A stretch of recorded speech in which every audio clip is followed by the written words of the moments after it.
Hello friends, welcome to my YouTube channel. So guys, आज के इस वीडियो में हम लोग देखने वाले हैं जो आपका Allahabad high court group D का एग्ज़ाम होने वाला है 5 जनवरी 2025 को। उसी के जनरल हिंदी के टॉप मोस्ट इंपॉर्टेंट क्वेश्चंस को यहाँ पर डिस्कस करने वाले हैं। और मैं आप लोगों को ये 100% गारंटी देता हूँ कि आपके Allahabad high court group D के एग्ज़ाम में यहाँ से प्रश्न पूछे जाएंगे। तो चलिए क्लास को शुरू करते हैं। क्लास को शुरू करने से पहले जिन बच्चों ने अभी तक इस वीडियो को लाइक नहीं किया है तो प्लीज़ वीडियो को लाइक कीजिएगा और अपने तमाम दोस्तों में इस वीडियो को ज़्यादा से ज़्यादा शेयर कीजिएगा। तो पहला क्वेश्चन देखिएगा, सौंदर्य और प्रेम के कवि कहे जाते हैं। इसकी पीडीएफ आप हमारे व्हाट्सएप ग्रुप और टेलीग्राम ग्रुप से जो है वो डाउनलोड कर सकते हैं। लिंक आपको वीडियो के डिस्क्रिप्शन में मिल जाएगा। सूर्यकांत त्रिपाठी निराला, जयशंकर प्रसाद, मैथिली शरण गुप्त या रामधारी सिंह दिनकर। तो सौंदर्य और प्रेम के कवि जयशंकर प्रसाद को कहा जाता है। तो इस प्रश्न का जो राइट आंसर जाएगा ऑप्शन नंबर वी के साथ में। प्यारे बच्चों, अगला प्रश्न है कि पाठशाला कैसा शब्द है? विदेशी, यौगिक, योग ऋण या ऋण। तो देखिए, पाठशाला जो है ना, ये एक यौगिक शब्द है। तो इस प्रश्न का जो राइट आंसर जाएगा ऑप्शन नंबर वी के साथ में। सरल शब्दों में अगर हम कहें, जो शब्द अन्य शब्दों के योग से बने हों तथा जिनके प्रत्येक खंड का कोई अर्थ हो, उन्हें हम यौगिक शब्द कहते हैं। तो ये आपको ध्यान में रखना है, ठीक है। नेक्स्ट क्वेश्चन देखेगा। अगला प्रश्न है, निम्नलिखित में से अशुद्ध वाक्य का चयन कीजिए।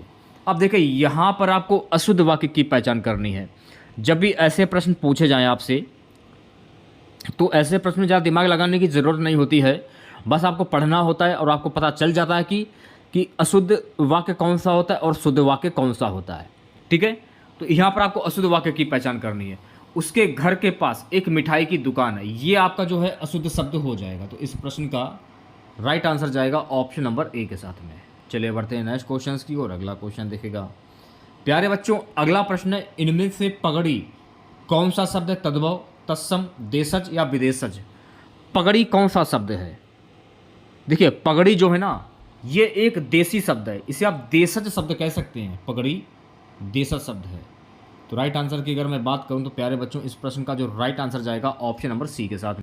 सरल शब्दों में अगर हम कहें तो देशज उन शब्दों को कहते हैं जो बोलचाल तथा देश की अन्य भाषाओं से लिए गए हैं। जैसे लुटिया हो गया, डिबिया हो गया और धड़ाम हो गया, ये आपके देशज शब्द होते हैं। तो इसी में आपका देशज शब्द जो है, पगड़ी जो है, ये आपका देशज शब्द हो जाए। तो राइट आंसर जाएगा सी ऑप्शन के साथ। नेक्स्ट क्वेश्चन देखेगा। प्यारे बच्चों, अगला प्रश्न है कि आप बीती में कौन सा समास है? ऐसे प्रश्न मैंने आपको काफ़ी सारे कराए हैं। तत्पुरुष समास होगा, द्वंद्व समास होगा, द्विगु समास होगा या कर्मधार समास होगा। अब आप बीती में कौन सा समास होगा? तो जब भी ऐसा प्रश्न आपसे अगर पूछा जाए तो थोड़ा सा दिमाग लगाइएगा आप लोग, आपके समझ में आ जाएगा। आप जैसे कि आपको दो तरीके मैं आपको बता रहा हूँ करने के लिए, कैसे कर सकते हैं इस प्रश्न को। अब जैसे कि आप अलग है, बीती अलग है, दोनों अलग अलग शब्द हैं, दोनों को जोड़ दिया गया, नया शब्द क्या बना? आप बीती। ऐसे भी कर सकते हैं आप लोग। अब आप की बीती, आप की बीती या आप पर बीती, ये भी कर सकते हैं आप लोग। आप पर बीती, तो कर्ता ने कर्म को करण के द्वारा संप्रदान के लिए अपादान से आप पर बीती। तो पर जो है किसमें आ रहा है? कर्ता ने कर्म को करण के द्वारा संप्रदान के लिए अपादान से संबंध का के की अधिकरण मैं पर, तो अधिकरण में आ रहा है। तो अधिकरण यानी कि इसमें हो जाएगा तत्पुरुष समास। तो राइट आंसर कहाँ आ जाएगा? राइट आंसर जाएगा ऑप्शन नंबर ए के साथ में, ठीक है। इस प्रकार से आप कर सकते हैं। प्यारे बच्चों, अगला प्रश्न है, निम्नांकित एक शब्द में उपसर्ग नहीं लगा है। इसमें आपको वो शब्द पहचानना है जिसमें उपसर्ग नहीं लगा है। प्रभाव है, पराजय है, ओढ़ना है या अपवाद। किस शब्द एक शब्द में उपसर्ग नहीं लगा है? तो अपवाद में जो है उपसर्ग नहीं लगा है। अब देखिए, ए बी ऑप्शंस के हिसाब से आपका राइट आंसर जो है ओढ़ना। थोड़ा मैं कन्फ्यूज हो गया था, ओढ़ना। राइट आंसर जाएगा ऑप्शन नंबर डी के साथ, क्योंकि ओढ़ना में जो है उपसर्ग नहीं लगा है। आप तोड़ मरोड़ के भी अगर इसको करना चाहें, इसका उपसर्ग निकालना चाहें, तो इसका उपसर्ग नहीं निकलेगा। गाइस, अगला प्रश्न देखेगा। प्रबंध काव्य के कुल कितने भेद बताए गए हैं? 5, 4, 3 या 2। तो प्रबंध काव्य के कुल कितने भेद बताए गए? देखिए गाइस, प्रबंध काव्य के कुल 2 भेद बताए गए हैं। तो इस प्रश्न का जो राइट आंसर जाएगा ऑप्शन नंबर डी के साथ में। चलिए बढ़ते हैं नेक्स्ट क्वेश्चन की। 8वां क्वेश्चन देखिएगा। जिसका मन शांत हो उसे क्या कहा जाता है? शांत, सुशांत, निशांत, शांतचित्त। जिसका मन शांत है उसको क्या कहते हैं? तो जिसका मन शांत हो उसे हम कहते हैं शांत चित्त। तो इस प्रश्न का जो राइट आंसर जाएगा ऑप्शन नंबर डी के साथ में। प्यारे बच्चों, अगला प्रश्न है कि ब्रह्मलोक में कौन सा समास है? तत्पुरुष समास, कर्मधारय समास, द्वंद्व समास या अव्ययभाव समास? ब्रह्मलोक, तो देखिए ब्रह्म अलग है, लोक अलग है, दोनों को जोड़ दिया गया, नया शब्द क्या बना? ब्रह्मलोक। या फिर ऐसे भी कर सकते हैं ब्रह्म का लोक, कर्ता ने क्रम को का कर्ण के द्वारा संप्रदान के लिए अपादान से संबंध का के की, ऐसे भी कर सकते हैं आप लोग। तो जब भी ऐसा प्रश्न आपसे पूछा जाए तो मैंने आपको क्या बताया? तत्पुरुष समास पर आपको टिक करना होगा, ज़्यादा दिमाग लगाने की ज़रूरत नहीं। अगर आप परिभाषा याद करेंगे, नियम याद करेंगे तो आप कभी भी नहीं कर पाएंगे। अगला प्रश्न देखिएगा सभी बच्चे, सत्य चयन का संधि विच्छेद क्या होता है? इंपॉर्टेंट क्वेश्चन से 5 स्टार लगा लीजिए। तो सत्य चयन का संधि विच्छेद क्या होता है? सत्य धन चयन, सिंपल सा क्वेश्चन है। तो इस प्रश्न का राइट आंसर जाएगा ऑप्शन नंबर ए के साथ में। अगर आपसे यह पूछ लिया जाए कि सत्य चयन में प्रयुक्त संधि कौन सी होगी, तो सत्य चयन में प्रयुक्त संधि हो जाएगी व्यंजन संधि। तो यह भी आपको ध्यान में रखना है। प्रश्न को आप समझने की कोशिश कीजिए, उसके लिए सभी प्रश्नों के जवाब देते हुए आप लोग चलें, तभी आपकी हर बात अच्छे से समझ में आएगी। ऐसा नहीं कि आपने वीडियो देख लिया और आप समझ नहीं रहे हैं। कोशिश कीजिए आंसर देने की। अगर आप परिभाषा के चक्कर में पढ़ेंगे, नियम के चक्कर में पढ़ेंगे तो आप हिंदी आप कभी नहीं सीख पाएंगे। अगला प्रश्न क्या है कि हिंदी का स्वर्ण युग किस काल में रहा? रीतिकाल, भक्तिकाल, आदिकाल, आधुनिक काल? तो हिंदी का स्वर्ण युग जो है ना, भक्ति काल में रहा। तो इस प्रश्न का जो राइट आंसर जाएगा ऑप्शन नंबर वी के साथ में। सो गाइस, अगला प्रश्न देखिएगा, कलम तोड़ना मुहावरे का अर्थ क्या होता है? जज के द्वारा मृत्युदंड सुनाना, अपना संबंध तोड़ना, लिखे हुए को काट देना, बहुत अच्छा लिखना। तो कलम तोड़ना, इसका मुहावरा क्या होता है? तो मेरे प्यारे साथियों, कलम तोड़ना इसे आप कह सकते हैं कि बहुत अच्छा लिखना। तो इस प्रश्न का जो राइट आंसर जाएगा ऑप्शन नंबर डी के साथ में। अगला प्रश्न देखिएगा सभी बच्चे, पीताम्बर, पीताम्बर में कौन सा समास है? बहुपर्याय समास, द्वंद्व समास, तत्पुरुष समास या अव्ययभाव समास? सबसे पहले आप पीताम्बर का समास विग्रह कर लीजिए। पीला अंबर है जिनका, यानी कि भगवान विष्णु। तो मैंने आपको क्या बताया कि जब किसी वाक्य में किसी प्रसिद्ध व्यक्ति या भगवान के नाम आ जाए तो वहां पर होता है बहुपर्याय समास। तो पीताम्बर यानी पीला अंबर है जिनका, यानी भगवान विष्णु। तो विष्णु को भगवान की उपाधि दी गई। तो मैंने आपको क्या बताया कि जब किसी वाक्य में किसी प्रसिद्ध व्यक्ति या भगवान के नाम आ जाए वहां पर होता है बहुपर्याय समास। जैसे कि दशानन, दश आनन है जिनके, ये एक प्रसिद्ध व्यक्ति है यानी कि रावण। जैसे इंद्रजीत, इंद्र को जीतने वाला यानी कि मेघनाथ, ये भी एक प्रसिद्ध व्यक्ति है। इसलिए इस प्रश्न का जो राइट आंसर जाएगा ऑप्शन नंबर ए के साथ में, बहुपर्याय समास। प्यारे बच्चों, अगला प्रश्न है कि पंचवटी में कौन सा समास है? द्विगु समास, बहुपर्याय समास, तत्पुरुष समास या कर्मधारय समास? अब पंचवटी, 5 वटों का समूह। तो जहां पर संख्यावाची शब्द का प्रयोग होता है, संख्यावाची शब्द, तो वहां पर कौन सा समास होता है? तो वहां पर होता है द्विगु समास। तो इस प्रश्न का जो राइट आंसर जाएगा ऑप्शन नंबर ए के साथ में। ठीक है, चलिए बढ़ते हैं नेक्स्ट क्वेश्चन की ओर। प्यारे बच्चों, अगला प्रश्न है कि पावक का संधि विच्छेद क्या होता है? पावक का संधि विच्छेद क्या होता है? तो पावक का संधि विच्छेद होता है पौधन अक। क्या होता है? पौधन अक। तो इस प्रश्न का जो राइट आंसर जाएगा ऑप्शन नंबर सी के साथ में। अब मेरी बात को ध्यानपूर्वक सुनिएगा। इसको तो मान लिया जाएगा औ, इसको मान लीजिएगा और इसको मान लिया जाएगा छोटा आ। तो अ प्लस छोटा आ मिलकर क्या बना? अब बना। तो अगर आपसे ये पूछ लिया जाए कि पावक में प्रयुक्त संधि कौन सी होगी, तो पावक में प्रयुक्त संधि हो जाएगी अयाधि स्वर संधि। तो ये भी आपको ध्यान में रखना है। चलिए बढ़ते हैं नेक्स्ट क्वेश्चन की ओर। अगला क्वेश्चन देखेगा सभी बच्चे, जगदीश का संधि विच्छेद क्या होता है? जगत धन ईश, जगधन ईश या जगत धन ईश या जगधन दीश? जगदीश का संधि विच्छेद क्या होगा? इंपॉर्टेंट क्वेश्चन है, एक बार देख लीजिएगा आप लोग। प्रैक्टिस बहुत ही ज़्यादा जरूरी है। जितनी ज़्यादा प्रैक्टिस कर सकते हैं आप लोग लास्ट दिनों में, उतनी ज़्यादा प्रैक्टिस कीजिए। तो जिन बच्चों ने अभी तक इस वीडियो को लाइक नहीं किया है, तो सभी बच्चों से गुजारिश है, हाथ जोड़कर प्लीज़ वीडियो को ज़्यादा से ज़्यादा लाइक कीजिएगा आप लोग, क्योंकि लाइक की जो संख्या है बहुत ही ज़्यादा कम आ रही है। देखिए, मैं आपको पीडीएफ बिल्कुल फ्री में देता हूँ, 1 पैसा मैं आप लोगों से नहीं ले रहा हूँ। जो भी क्लासेस आप लोगों की चल रही लगातार लगभग 1 महीने से ऊपर होने वाला है, मैं आपको पीडीएफ बिल्कुल निःशुल्क में दे रहा हूँ। अगर एक दिन में मैं आपको 200 भी क्वेश्चन अगर कवर करा रहा हूँ तो बहुत सारे क्वेश्चन मैं आपको एक महीने में कवर करा रहा हूँ। तो गारंटी दे रहा हूँ कि अगर आप Allahabad high court group D का एग्ज़ाम देने के लिए जा रहे हैं, 2 चीज़ें मैं बोलूँगा। एक आपका जो हिंदी वाला पार्ट है, एक आपका हिंदी वाला पार्ट और एक आपका जीके वाला पार्ट। गारंटी दे रहा हूँ एक भी प्रश्न आपका मिस नहीं होगा। बस ईमानदारी के साथ जो भी क्लासेस आप लोगों की चल रही हैं उन क्लासेस को आप देखते चलिए और हमें सपोर्ट करिए, क्योंकि आप लोगों की हमें सपोर्ट की बहुत ही ज़्यादा ज़रूरत है। अगर कोई भी अगर आपको 3000 प्रश्नों की अगर पीडीएफ देता है ना, तो 200 से 250 रुपये आपसे वो ले लेता है, तब जाकर आपको पीडीएफ मिलती है। लेकिन मैं आपको सारी की सारी पीडीएफ बिल्कुल निःशुल्क में दे रहा हूँ, एक पैसा मैं आप लोगों से नहीं ले रहा हूँ। अगर आप वीडियो को लाइक कर देंगे तो मैं समझ जाऊँगा कि हमारी मेहनत सफल हुई। तो आपसे ये पूछा जाए कि जगदीश में प्रयुक्त संधि कौन सी होगी? जगदीश की संधि क्या होती है? जगदीश की संधि होती है जगत धन ईश। तो इस प्रश्न का जो राइट आंसर जाएगा ऑप्शन नंबर ए के साथ में। अगर आपसे ये पूछ लिया जगदीश में प्रयुक्त संधि कौन सी होगी, तो इसमें संधि हो जाएगी व्यंजन संधि। तो ये भी आपको ध्यान में रखना है। 17वां क्वेश्चन हमारा, हिंदी की उत्पत्ति किस भाषा से हुई है? लौकिक संस्कृत, वैदिक संस्कृत, शौरसैनी अपभ्रंश या मगधी? मागधी कह सकते हैं। तो हिंदी की जो उत्पत्ति है ना, ये शौरसैनी अपभ्रंश से हुई है।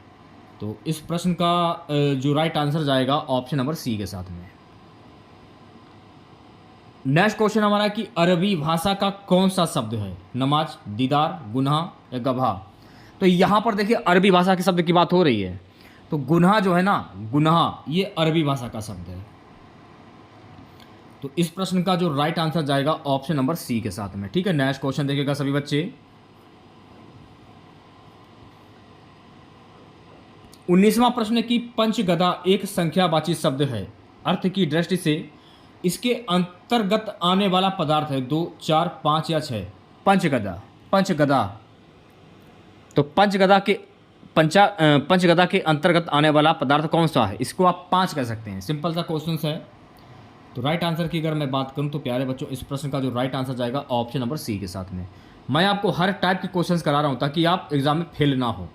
जो भी मैं आपको जो देखिए हिंदी वाला जो पार्ट है उसकी भी तैयारी मैं आपको करा रहा हूँ, और जीके करंट अफेयर्स वाला जो पार्ट है उसकी भी तैयारी मैं आप लोगों को लगातार करा रहा हूँ। जब पेपर आएगा तब आप देख लेना कि मैंने जो आपको पढ़ाया है उसमें से मेरा पढ़ाया हुआ कितना आया है। बस पेपर को आने दीजिए, उसके बाद हम बात करेंगे आप लोगों से। हाथ का मैल मुहावरे का अर्थ क्या होता है? कीमती वस्तु, तुच्छ वस्तु, गंदा वस्तु, वेश कीमती वस्तु। तो हाथ का मैल इसका मुहावरा क्या होता है? हाथ का मैल आप लोगों ने सुना होगा कि पैसा हाथ का मैल होता है, यानी आप लोग अगर पैसों की कदर नहीं करते तो इसको क्या कहते हैं? तुच्छ वस्तु। तो राइट आंसर की अगर मैं बात करूं तो राइट आंसर जाएगा ऑप्शन नंबर वी के साथ में। अगला क्वेश्चन देखिएगा सभी बच्चे, प्यारे बच्चों। अगला प्रश्न हमारा, साकेत के रचनाकार कौन है? जयशंकर प्रसाद, मैथिली शरण गुप्त, अयोध्या सिंह उपाध्याय, अरियोध, सूर्यकांत त्रिपाठी, निराला। साकेत के रचनाकार कौन है? तो गाइस साकेत के रचनाकार जो है ना, ये है मैथिली शरण गुप्त। तो इस प्रश्न का जो राइट आंसर जाएगा ऑप्शन नंबर वी के साथ में। चलिए बढ़ते हैं नेक्स्ट क्वेश्चंस की ओर। अगला क्वेश्चन देखेगा सभी बच्चे, सरस्वती पत्रिका के संपादक कौन थे? श्याम सुंदर दास, महावीर प्रसाद द्विवेदी, आचार्य रामचंद्र शुक्ल, प्रताप नारायण मिश्र। सरस्वती पत्रिका के संपादक की बात हो रही है यहाँ पे। तो सरस्वती पत्रिका के संपादक थे आचार्य महावीर प्रसाद द्विवेदी। तो इस प्रश्न का जो राइट आंसर जाएगा ऑप्शन नंबर वी के साथ में। ढिंडोरा पीटना, आपने यूपी टॉप किया है और आप ढिंडोरा पीट रहे हो कि मैंने यूपी टॉप किया है। संघर्ष करना, समय व्यतीत करना, व्यर्थ का काम करना, बातों को प्रचारित करना। यूपी टॉप करने के बाद आप ढिंडोरा पीट रहे हैं कि मैंने यूपी टॉप कर दिया, यानी कि बातों को प्रचारित करना। तो राइट आंसर की अगर मैं बात करूं तो प्यारे बच्चों, इस प्रश्न का जो राइट आंसर जाएगा ऑप्शन नंबर डी के साथ में। 24वां प्रश्न है कि अंगुली में आटा गीला करना, मुहावरे का अर्थ क्या होता है? अकारण नुकसान होना, काम काज बंद होना, मुसीबत में ही मुसीबत आना, व्यर्थ का काम करना। अंगुली में आटा गीला, व्यर्थ का काम करना। तो राइट आंसर की अगर मैं बात करूं तो राइट आंसर जाएगा ऑप्शन नंबर डी के साथ में। चलिए बढ़ते हैं नेक्स्ट क्वेश्चन की ओर। प्यारे बच्चों अगला प्रश्न है, हाथ मलना, मुहावरे का अर्थ क्या होता है? मांगना, पछताना, दुखी होना या निष्प्रभ होना। तो हाथ मलना मुहावरे का अर्थ क्या होता है? तो हाथ मलना मुहावरे का अर्थ होता है मेरे प्यारे बच्चों, इसे आप कह सकते हैं पछताना। तो राइट आंसर की अगर मैं बात करूं तो राइट आंसर जाएगा ऑप्शन नंबर वी के साथ में। अगला प्रश्न है दानवीर कौन सा समास है? दानवीर में कौन सा समास है? बहुपद समास, अव्ययभाव समास, द्वंद्व समास या फिर तत्पुरुष समास? तो मैंने आपको क्या बताया था, जब भी ऐसे क्वेश्चन पूछे जाएं तोड़ मरोड़ कर उसे कर लीजिए आप लोग।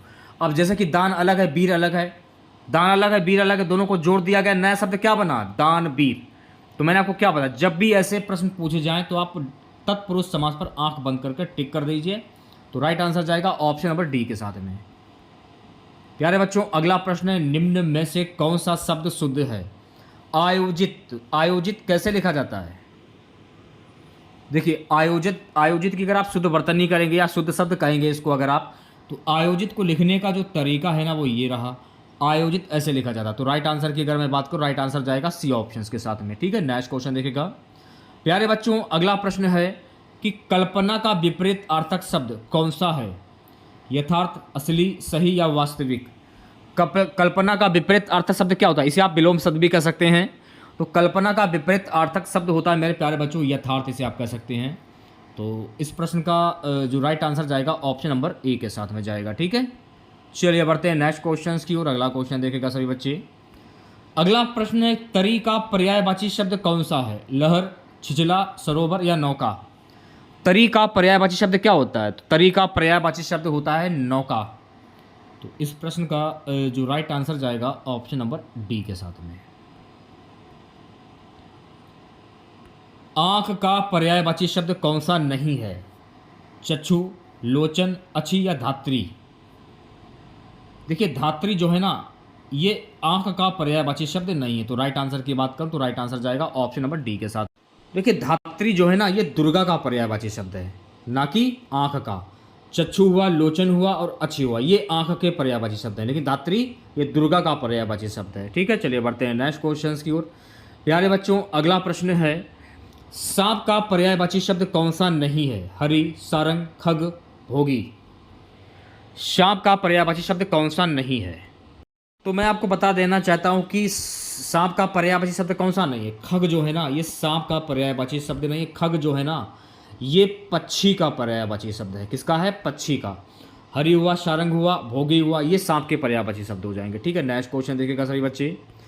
रिक्शा किस भाषा का शब्द है? इंपॉर्टेंट क्वेश्चन है, 5 स्टार लगा लीजिए। चीनी, रूसी, जापानी या जर्मनी? तो रिक्शा किस भाषा का शब्द है? देखिए रिक्शा जो है ना ये जापानी भाषा का शब्द है। तो इस प्रश्न का जो राइट आंसर जाएगा ऑप्शन नंबर सी के साथ में। आस्तिक का संक्षिप्तीकरण क्या होता है? विज्ञान के प्रति आस्थावान, ईश्वर के प्रति आस्थावान, परिवार के प्रति आस्थावान, प्रकृति के प्रति आस्थावान? आस्तिक, तो आस्तिक का अर्थ क्या होता है? संक्षिप्तीकरण इसका क्या होता है? ईश्वर के प्रति आस्थावान। तो इस प्रश्न का जो राइट आंसर जाएगा ऑप्शन नंबर वी के साथ में। एक होता है नास्तिक। नास्तिक की अगर मैं बात करूं तो ईश्वर को ना मानने वाला उसको हम कहते हैं नास्तिक, और ईश्वर को मानने वाला उसको कहते हैं आस्तिक। चलिए बढ़ते हैं नेक्स्ट क्वेश्चन की और अगला क्वेश्चन देखिएगा सभी बच्चे। निम्नलिखित में से स्पर्श व्यंजन कौन सा है? श, ह, ल या छ? यहां पर देखिए आपको स्पर्श व्यंजन की बात हो रही है। स्पर्श व्यंजन कौन कौन से होते हैं? अब देखिए यहां पर आपसे स्पर्श व्यंजन की पूछा है कि स्पर्श व्यंजन कौन सा होगा। देखिए छा जो है ना, छा ये आपका स्पर्श व्यंजन हो जाएगा। तो राइट आंसर जाएगा ऑप्शन नंबर डी के साथ में। स्पर्श व्यंजन की अगर मैं बात करूं तो इन व्यंजनों का उच्चारण मुख के विभिन्न अंगों के स्पर्श से उच्चारित किया जाता है। का से मा तक कुल 25 व्यंजन स्पर्श हैं, जैसे कि का वर्ग, चा वर्ग, टा वर्ग, ता वर्ग और पा वर्ग। और छा जो है ना ये चा वर्ग के अंतर्गत आता है। किसके अंतर्गत आता है? चा वर्ग के अंतर्गत आता है। जैसे कि चा वर्ग में कौन कौन से वर्ण आ जाते हैं? जैसे कि चा में चा हुआ, छा हुआ, जा हुआ, झा हुआ और या हुआ। चलिए बढ़ते हैं नेक्स्ट क्वेश्चन की और अगला क्वेश्चन देखेगा। प्यारे बच्चों, अगला प्रश्न निम्नलिखित में से कौन सा तत्सम शब्द है? आम्र, आंख, आंसू या फिर ईंट? तो मैंने आपको क्या बताया था कि ऐसे शब्द जो संस्कृत भाषा से उत्पन्न हुए हों वो तत्सम शब्द कहलाते हैं। तो इसमें देखिए आपको संस्कृत भाषा शब्द की पहचान करनी है। आम्र, आम को अगर आप हिंदी में कन्वर्ट करेंगे तो इसका आम हो जाएगा, आम्र का आम हो जाएगा। तो आंसर आपका जाएगा ऑप्शन नंबर ए के साथ में। आम्र जो है ना ये तत्सम शब्द हो जाएगा, यानी कि संस्कृत भाषा का शब्द। ठीक है, चलिए बढ़ते हैं नेक्स्ट क्वेश्चन की ओर। प्यारे बच्चों, अगला प्रश्न देखेगा। निम्नलिखित में से कौन सा तद्भव शब्द है? कौवा, कुत्ता, कोयल या ये सभी? ऐसे शब्द जो हिंदी भाषा से उत्पन्न हुए हों वो तद्भव शब्द कहलाते। अब देखिए, कौवा ये भी हिंदी भाषा का शब्द है, कुत्ता ये भी हिंदी भाषा का शब्द है, कोयल ये भी हिंदी भाषा का शब्द है। तो आंसर आपका जाएगा ऑप्शन नंबर डी के साथ में। कौवा, कुत्ता, कोयल ये सभी तद्भव शब्द हो जाएंगे। प्यारे बच्चों, अगला प्रश्न है कि का उच्चारण स्थान क्या होगा? का, खा, गा, घा और डा ये आपके कंठ से हो जाएंगे, तालु से। च, छ, ज, झ और या ये आपके तालु से हो जाएंगे। दंत की अगर मैं बात करूं तो पा दंत से ता होगा, ता, था, दा, धा और ना। ठीक है, ये तो हो गए आपके दंत से। अगर मैं मूर्धन की बात करूं तो टा हो गया, ठ, ड, ड़ा खाली, ये मूर्धन से हो गया। तो पूछा क्या जा रहा है कि का उच्चारण स्थान क्या होगा? तो का उच्चारण स्थान हो जाएगा कंठ। तो इस प्रश्न का जो राइट आंसर जाएगा ऑप्शन नंबर ए के साथ में। ठीक है, नेक्स्ट क्वेश्चन देखेगा सभी बच्चे। निम्नलिखित में से कौन सा शब्द पुल्लिंग है? आय, आंख, आदत, आलस्य। तो देखिए, यहां पर आपको पुल्लिंग शब्द की पहचान करनी है। आलस्य जो है ना, ये पुल्लिंग शब्द हो जाएगा। तो इस प्रश्न का जो राइट आंसर जाएगा ऑप्शन नंबर डी के साथ में। अगला क्वेश्चन देखेगा। अगला प्रश्न हमारा है, निम्नलिखित में से कौन सा शब्द स्त्रीलिंग है? पक्षी, केकड़ा, चकोर, गिलहरी। कौन सा शब्द स्त्रीलिंग है? तो देखिए, गिलहरी जो है ना, ये शब्द स्त्रीलिंग हो जाएगा। तो राइट आंसर की अगर मैं बात करूं तो प्यारे बच्चों, इस प्रश्न का राइट आंसर जाएगा ऑप्शन नंबर डी के साथ में। क्षत्रिय शब्द में प्रत्यय क्या होगा? तो मैंने आपको क्या बताया कि स्टार्टिंग का शब्द आपका उपसर्ग होता है, शुरुआत का शब्द, और आखिरी वाला शब्द आपका प्रत्यय होता है। तो क्षत्रिय, ई निकल रहा है, ई क्षत्रिय। तो राइट आंसर जाएगा ऑप्शन नंबर वी के साथ में। ये सिंपल सा क्वेश्चन था। चलिए बढ़ते हैं नेक्स्ट क्वेश्चंस की ओर। अगला क्वेश्चन देखेगा, लखनऊ शब्द में प्रत्यय क्या होगा? लखनऊ, लखनऊ बोलने से ही पता चल रहा है कि लखनऊ में प्रत्यय क्या होगा। लखनऊ, बड़ी ई निकल रहा है लखनऊ में। तो इस प्रश्न का जो राइट आंसर जाएगा ऑप्शन नंबर डी के साथ में। चलिए बढ़ते हैं नेक्स्ट क्वेश्चन की ओर। अगला क्वेश्चन देखेगा, कनक का कौन सा अर्थ नहीं है? चंद्रमा, सोना, धतूरा या नाग केसर। कनक का कौन सा शब्द? देखिए, चंद्रमा जो है ना, ये कनक का अर्थ नहीं है। सिंपल सा क्वेश्चन है। तो राइट आंसर जाएगा ऑप्शन नंबर ए के साथ में। प्यारे बच्चों, अगला प्रश्न देखेगा। अगला प्रश्न है, चुनाव में नेता लोग पानी की तरह रुपया बहाते हैं। इस वाक्य में पानी का क्या अर्थ है? लोभ, व्यर्थ, प्रतिष्ठा, लज्जा। तो चुनाव में नेता लोग पानी की तरह रुपया बहा रहे हैं, व्यर्थ रुपया बहा रहे हैं। तो इस प्रश्न का जो राइट आंसर जाएगा ऑप्शन नंबर वी के साथ में। ऐसे क्वेश्चंस को करने के लिए ज़्यादा दिमाग लगाने की जरूरत नहीं होती। थोड़ा सा दिमाग फिराइए और लगाइए, आंसर तुरंत आ जाएगा माइंड में। आप भले आए, इस वाक्य में भले क्या है? संज्ञा, विशेषण, सर्वनाम, क्रिया विशेषण। आप भले आए, तो आप भले आए इसमें हो जाएगा क्रिया विशेषण। तो इस प्रश्न का जो राइट आंसर जाएगा ऑप्शन नंबर डी के साथ में। 45वां क्वेश्चन देखेगा सभी बच्चे।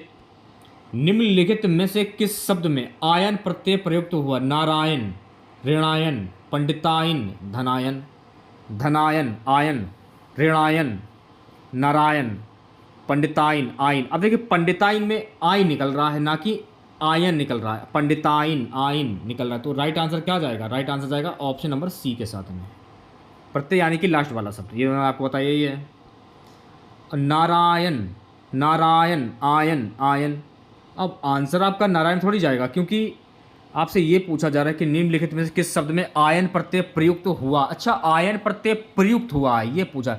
ऋणायन, ऋणायन, आयन या आयन, पंडितायन, पंडितायन, पंडितायन, इसमें भी आयन, धनायन, इसमें भी आयन निकल रहा है, लेकिन नारायण में आयन प्रत्यय लग रहा है। तो इस प्रश्न का जो राइट आंसर जाएगा ऑप्शन नंबर ए के साथ में। मैं समझा कि आयन प्रत्यय नहीं हुआ है। नेक्स्ट क्वेश्चन देखेगा, किस लोक तृतीय का अर्थ वैभव क्षणिक होता होगा? वैभव क्षणिक होता होगा, इंपॉर्टेंट क्वेश्चन है, एक बार देख लीजिएगा आप लोग। 4 दिन की चांदनी फिर अंधेरी रात। तो इस प्रश्न का जो राइट आंसर जाएगा ऑप्शन नंबर डी के साथ में। अगला क्वेश्चन देखिएगा, 5-7 की लकड़ी, ध्यानपूर्वक पढ़ेगा, 5-7 की लकड़ी एक जने का बोझ, इसका मुहावरा क्या होगा, यानी लोकतत्व इसका क्या होगा?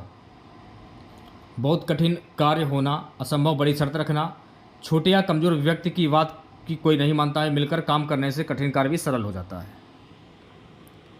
मिलकर काम करने से कठिन कार्य भी सरल हो जाता है। तो इस प्रश्न का जो राइट आंसर जाएगा ऑप्शन नंबर डी के साथ में। प्यारे बच्चों, अगला प्रश्न देखेगा, अगला प्रश्न है, काव्य में कितने रस माने जाते हैं? 6, 7, 9 या फिर 10? काव्य में कितने रस माने जाते हैं? सो मेरे प्यारे साथियों, काव्य में कुल 9 रस माने जाते हैं। तो इस प्रश्न का जो राइट आंसर जाएगा ऑप्शन नंबर सी के साथ में। 49वां प्रश्न है, मैला आंचल किसका उपन्यास है? अशोक वाजपेयी, फणीश्वरनाथ रेणु, गोपाल प्रसाद नीरज, हीरानंद वातस्यायन। मैला आंचल किसका उपन्यास? तो मैला आंचल जो है ना, फणीश्वरनाथ रेणु का उपन्यास है। तो इस प्रश्न का जो राइट आंसर जाएगा ऑप्शन नंबर वी के साथ में। आज की क्लास का लास्ट क्वेश्चन रहेगा, अंग्रेजी शब्द ड्राफ्टिंग का भारत सरकार द्वारा स्वीकृत हिंदी अनुवाद होगा? टिप्पण, आरोपण, प्रस्ताव, प्रारूपण। प्रारूपण। तो इस प्रश्न का जो राइट आंसर जाएगा प्यारे बच्चों ऑप्शन नंबर डी के साथ में। तो कैसी लगी क्लास आप लोगों को? तो आज की क्लास अगर आप लोगों को अच्छी लगी हो तो प्लीज़ क्लास को ज़्यादा से ज़्यादा लाइक कीजिएगा और अपने तमाम दोस्तों में इस क्लास को ज़्यादा से ज़्यादा शेयर कीजिएगा। आज के इस क्लास की पीडीएफ आपको हमारे व्हाट्सएप ग्रुप में और टेलीग्राम ग्रुप से जो है वो आप प्राप्त कर सकते हैं। लिंक आपको वीडियो के डिस्क्रिप्शन में मिल जाएगा। पीडीएफ का कोई चार्ज नहीं, बिल्कुल फ्री एंड कॉस्ट है। अगर आप लोगों ने अभी तक चैनल को सब्सक्राइब नहीं किया है तो प्लीज़ चैनल को जरूर सब्सक्राइब करें और नोटिफिकेशन बेल ऑन करना ना भूलें। मिलते हैं नेक्स्ट वीडियो के साथ। जय हिंद।